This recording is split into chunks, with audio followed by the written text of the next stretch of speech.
میں ان سے ایک سوال پوچھنا چاہ رہی ہوں کہ جو پریس کلبز ہیں، پہلے نا پریس کلب ایک ریفیوج ہوا کرتا تھا، لیکن پتہ نہیں کیوں مجھے پچھلے کوئی 4-5 سال سے یہ تاثر مل رہا ہے اور یہ فیلنگ بہت اسٹرانگ ہو رہی ہے کہ پریس کلب میں اب وہ والی بات نہیں رہی، وہ سینکٹٹی نہیں رہی پریس کلبز کی. آپ کیا یہ بات سمجھتے ہیں؟ بالکل صحیح ہے، اس میں بھی اور یونینز میں بھی. اور اس کی کیا وجہ ہے؟ دیکھیں، ایک تو یہ کہ جو ہماری میڈیا ہاؤسز ہیں، انہوں نے جو جرنلسٹ ہائرنگ کا کرائٹیرینز بنایا ہے، اس میں میں تو خیر جب جرنلزم ڈپارٹمنٹ میں بھی یہ بات کیا کرتا تھا کہ آئی کیو ٹیسٹ ضرور ہونا چاہیے کہ اس کی ٹینڈنسی ہے بھی جرنلسٹ کی نہیں تھی. تو یہ ساری چیزیں ختم ہو گئی ہمارے یہاں. جو بیچارے جو رورل ایریاز میں کام کرتے ہیں، ٹرائبل ایریاز میں کام کرتے ہیں، بے یار و مددگار ہوتے ہیں، نہ ان کو پراپر سیلریز ملتی ہیں، اور وہ بہت ڈیفیکلٹ علاقوں سے رپورٹنگ کر رہے ہوتے ہیں، اور اسی کے نتیجے میں وہ مارے بھی جاتے ہیں. ان کی کوئی لائف، ان کی ایک خبر تو چل جاتی ہے، لیکن اس کے علاوہ یہ کہ نہ ان کی لائف انشورنس ہے، نہ سیفٹی انشورنس ہے. تو اوور آل ہم نے پھر یہ دیکھا کہ ایک ٹرینڈ یہ آیا کہ بہت سے لوگ یہ سمجھے کہ صحافت کرنا بہت آسان کام ہے، صحافی بننا بہت آسان کام ہے. آپ کسی بھی دفتر میں چلے جائیں، آپ ان سے کہیں تو وہ ایک زمانے میں تو ظاہر کم سے کم کانٹریکٹ ہوتا تھا، اب کانٹریکٹ بھی نہیں ہوتا. جائیں آپ خبریں تلاش کریں، وہ کریں، اور وہ نکل جاتا ہے. مگر یہ ماڈرن میڈیا جو چینلز جو ہمارے آئے ہیں، ماڈرن تو میں نہیں کہوں گا، بٹ انہوں نے یہ سارا، مجھے یاد ہے ایک پرائیویٹ چینل نے بولا آپ بھی صحافی بن سکتے ہیں، آپ جائیں اپنے کیمرہ سے کوئی خبر ہو ہمیں دے دیجئے اور آپ بن جائیں.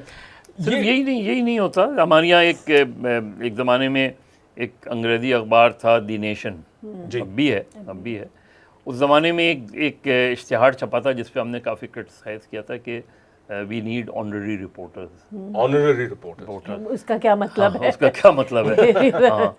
پھر اسی طرح ایک اردو کا اخبار تھا، اس نے اشتہار دیا، غالباً خبریں یا کیا تھا، اس نے اشتہار دیا کہ ہم بیوروز اگر بنائیں گے تو آپ اتنے ہزار کا ڈرافٹ جو ہے، 5,000 کا شاید اس وقت اس طرح کا کچھ وہ تھا، وہ آپ بھیجیں اس طرح کی. تو یہ کبھی جرنلسٹک ٹرینڈز نہیں رہے اس طرح کے نا. اور اوور آل پھر ہم صحافیوں میں خود بھی ایک جو ٹرینڈ یہی آیا، اس کے اندر مجھے یاد ہے کہ ہم تو پولیٹیکل رپورٹنگ تو بہت بعد میں ملتی تھی. پولیٹیکل رپورٹنگ تو بہت بعد کی چیز ہے، لیکن اس سے پہلے آپ کو مختلف بیٹس پہ بھیجا جاتا تھا. اب ایک ٹرینڈ، اور اس میں آپ کی کوئی بیٹ ایک وقت میں نہیں رہتی تھی. آپ اگر 3 مہینے آپ نے ایجوکیشن کیا تو پھر آپ کو 3 مہینے کورٹ رپورٹنگ کرنی ہے. پھر آپ سے کہیں، اس سے یہ کہ آپ کے کانٹیکٹس وسیع تر ہوتے جاتے ہیں. اور پھر یہ کہ ایک جگہ جو کہ جنرلی ہم نے دیکھا ہے کہ یہ وہ ہوتا ہے کہ کسی ایک جگہ ایک رپورٹر کو مستقل نہیں رکھنا چاہیے اس میں، وہاں سے کرپشن، تاکہ ایکسپیرینس بھی ایکسپینڈ ہو. وہ پھر ہاں کرپشن کا ایک وہ پہلو نکل آتا ہے اس کے اندر. ایک وقت تھا جب اخبار میں یہ طے ہوتا تھا کہ بھائی فرنٹ اور بیک پیج پہ اتنے سینٹی میٹر سے زیادہ اشتہار نہیں ہوگا، فرنٹ اور بیک پیج پہ، کیونکہ آپ نے لوگوں کو خبریں دینی ہیں اس میں. وہ آہستہ آہستہ کم ہوتا چلا گیا.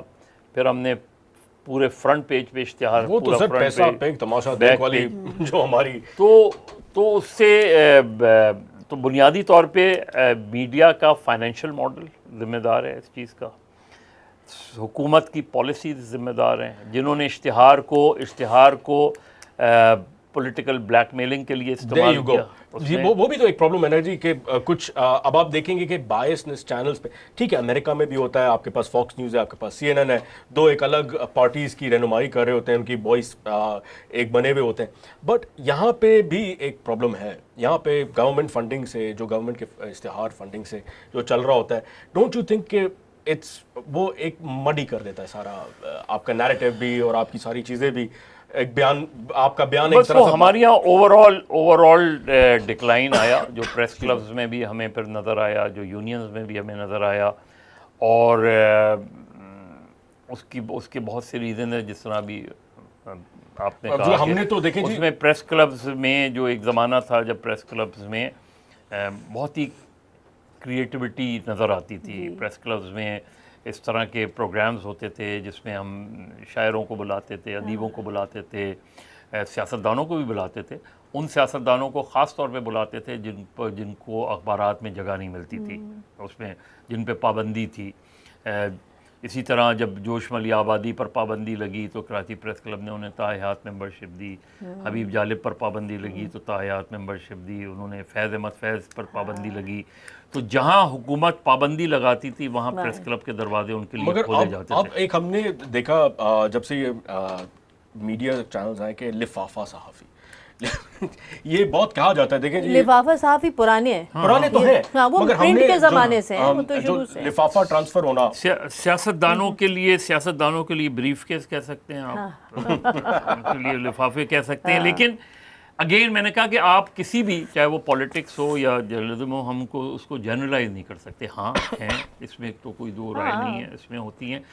اور اس چیز پر مجھے زیادہ تکلیف ہوتی ہے کہ جب یونین جو ہے وہ حکومتوں سے پیسے لیں، گرانٹ لیں، چاہے ڈونیشن لیں، کیونکہ پھر آپ لڑائی کیسے لڑ سکتے ہیں؟ پھر لڑائی آپ لڑ نہیں سکتے، پھر آپ آزادی صحافت کی لڑائی لڑ نہیں سکتے، کیونکہ آپ پھر پابند ہو جاتے ہیں، باؤنڈ ہو جاتے ہیں۔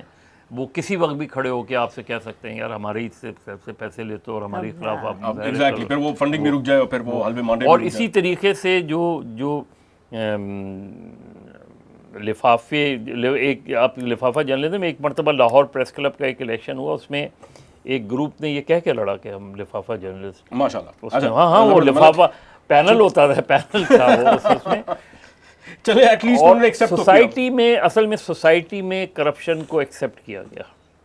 یہ تو سوسائٹی میں ہم نے، جس کے پاس بڑی گاڑی آ گئی، ہم نے یہ سوال نہیں کیا کہ اس کے پاس یہ بڑی گاڑی کیسے آئے، اثاثے کہاں سے آئے۔ ہمارے جو جتنے بڑے کلبز ہیں نا، اس میں اب میں نے کہا کہ ہم ان پہ ہمیں نظر آتا ہے کہ اس میں یہ لوگ کیا کر رہے ہیں، اور یہ اتنے مگر جیسے دیکھیں اس میں تھوڑا سا، آئی ایم سو سوری، یہ جرنلسٹ پرانے جو ویٹرن ہیں